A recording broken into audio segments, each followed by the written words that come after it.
journey of a river from mountain to any ocean.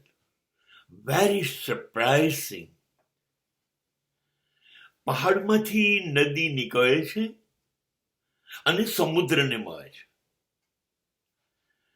આશ્ચર્ય છે. It is shocking also, not only surprising. પહાડમાંથી નીકળેલી નદીને રસ્તો કેવી રીતે ખબર કે આ રસ્તે સમુદ્ર સુધી પહોંચાશે? અને નદી છે, પહોંચી જાય છે, પણ કોઈને પૂછ્યા વગર. એની પાસે કોઈ ગાઈડલાઈન નથી, મેપ નથી.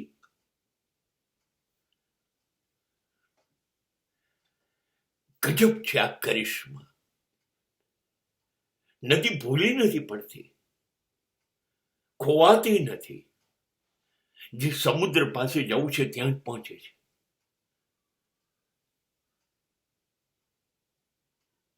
How a river is knowing final destination without any map.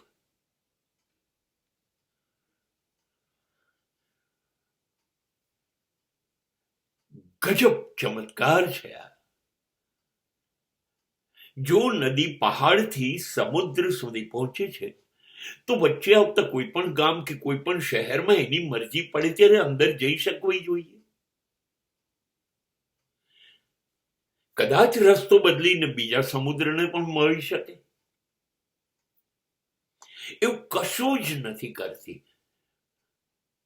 કાયમ વર્ષો સુધી એને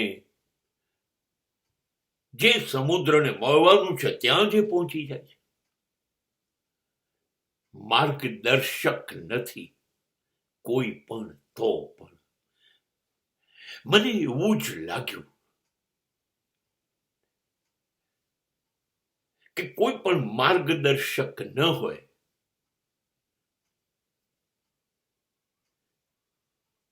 તો આપણે નદીની જેમ સ્વયં પોતાનો રસ્તો શોધતા શોધતા આપણી મંઝિલ સુધી કેમ ના પહોંચી શકીએ?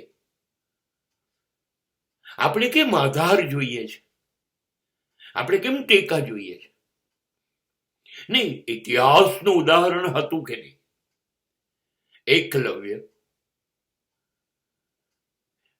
વગર ગુરુએ શ્રેષ્ઠતમ જ્ઞાન મેળવ્યું કે ન મેળવ્યું, મતલબ કે મંઝિલ સુધી એકલા ને એકલા પણ પહોંચી જવાય છે. માર્ગદર્શક કે ગુરુ નકશાઓની જરૂર નથી.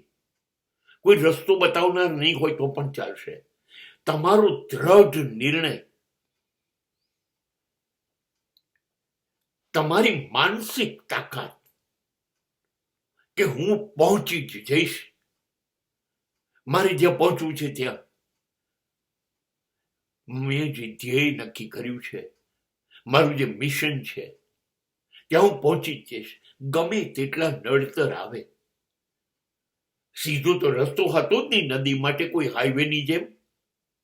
એણે પણ પહાડમાંથી અથડાતા કૂટાતા ખાડાઓમાં પડતા એને પણ શિલાઓ પથ્થરો નડ્યા હતા, એને પણ વૃક્ષો નડ્યા હતા. નડતર આપણે બી આવશે. જો એકલા ને એકલા નીકળીશું તો આવશે તો ખરું જ. હા, પણ નદીની જેમ હિંમત કરીને એકલો જાને રે, એકલો જાને રે. તારી જો હાક સુણી આવે ન સાથ કોઈ, તો તું એકલો જાને રે, એકલો જાને રે. પહોંચી જવાશે. હૈયામાં હામ જોઈએ, હિંમત જોઈએ, દ્રઢ નિર્ણય શક્તિ. બસ તમે તમારી મંઝિલ ઉપર જ છો.